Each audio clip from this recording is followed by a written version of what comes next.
Welcome to Angular Tutorials. I'm Venkat. We have started our Angular journey and we have completed one video.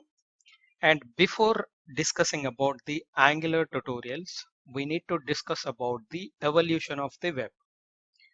Like our mobile network has the different generations, 2G, 3G, 4G and 5G.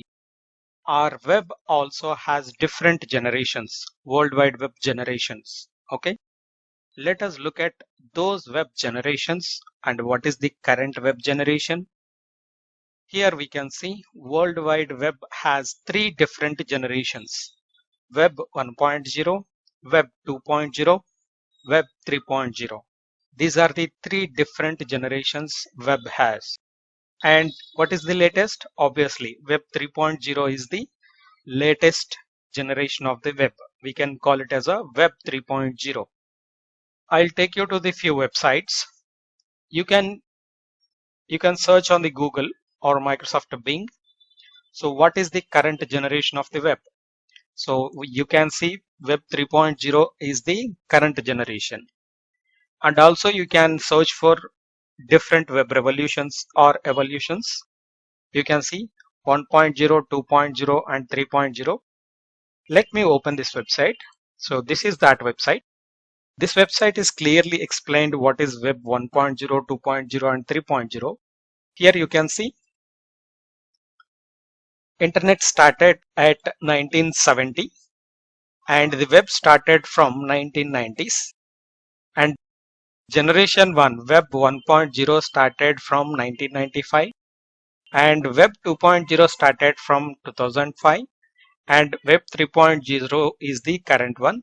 It started from 2018, and here you can clearly see that Web 1.0 is clearly read-only web. Read-only web is nothing but there will be company informative websites will be there. We just need to browse through the CDNs. Okay. Here you can see Web 1.0 was Content Delivery Network, CDNs. There will be files in the directories. We will simply browse through that. Okay. There is no interaction between human and the website. Okay. That's the Web 1.0. Completely static websites, no interaction. And these are the websites started at Web 1.0, and let us look at the Web 2.0. So Web 2.0 is the second largest evolution of the web. Okay, so this one introduced the web interaction with the human beings. So you can see the number of websites in Web 1.0. 250,000 sites started in Web 1.0. When it comes to the Web 2.0, almost how many?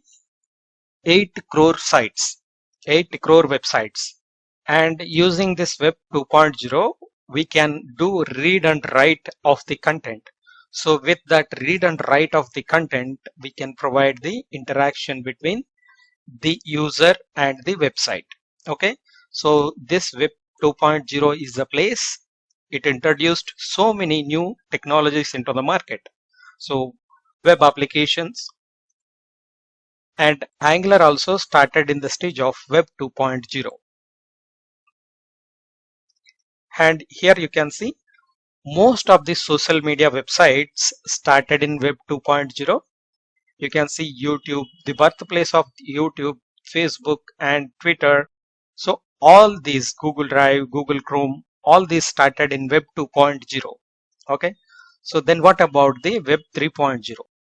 So Web 3.0 is the next generation of webs.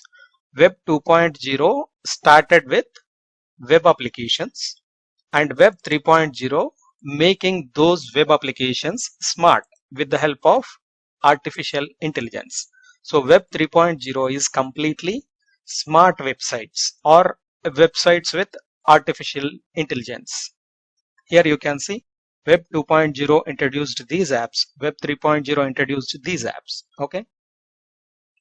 And where will our Angular comes under? So as we have discussed, Web 2.0 is the place where our Angular started. So this is the place, this is the content we need to discuss about, where software applications are built upon the web as opposed upon the desktop. So at the time of Web 1.0, there are mostly desktop based applications were there, but with Web 2.0, so most of the applications moved on to the websites, from desktop applications to web applications. You can see here. So this was when websites began using web browser technologies such as Ajax and JavaScript framework. So with this Ajax and JavaScript framework, so web become more faster compared to the web applications. Web application has two different dimensions. Web application with Ajax and without Ajax. I mean web applications with Ajax and JavaScript frameworks, web applications without Ajax and JavaScript frameworks, right? So with the introduction of Ajax and JavaScript frameworks into the browsers, this period continued to see the origin of APIs, web APIs. Web APIs. API is nothing but application programming interface. So these APIs will provide the data only, not the HTML. These APIs will provide the data. With the help of that data, we use Ajax and JavaScript frameworks to build the viewable, beautiful HTML pages inside the browser only. So that's where our Angular application will fits into. Okay, so our Angular application will get the data from APIs, and using Ajax it will fetch the data, and using JavaScript frameworks it will build the web pages inside the browser only. And here you can go through all the differences between Web 1.0, 2.0 and 3.0. So 1.0 is mostly read only, and this one is read write, and here you can see portable and personal, and it is smart. So this one is company focused, only home pages will be there, static content. So companies will own that content. Here you can see community focus started, and community started writing blogs and wikis, sharing the content. Here you can see individuals also started focusing on the web content and building their own websites, right? So we are in Web 3.0. So you can go through all these articles over the internet. You will get good knowledge about web evolution of the web. So that's it. For more videos like this, please like, share and subscribe. Thank you for watching.